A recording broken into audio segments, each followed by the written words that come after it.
স্থানীয় সরকার উপদেষ্টা যিনি আছেন তিনি বলেছেন ফ্যাসিস্টদের লোকেরা যদি কেউ মাপ চেয়ে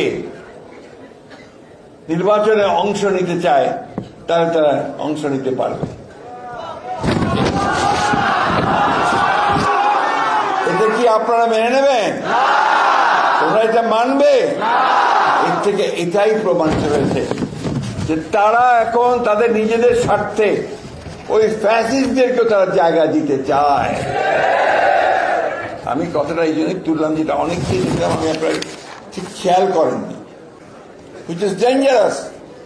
তার মানে কি আমরা এটা মনে করব যে তারা সরকারে থেকে তাদের দল গোছানোর জন্য তারা বিভিন্ন রকম কৌশল নিচ্ছেন?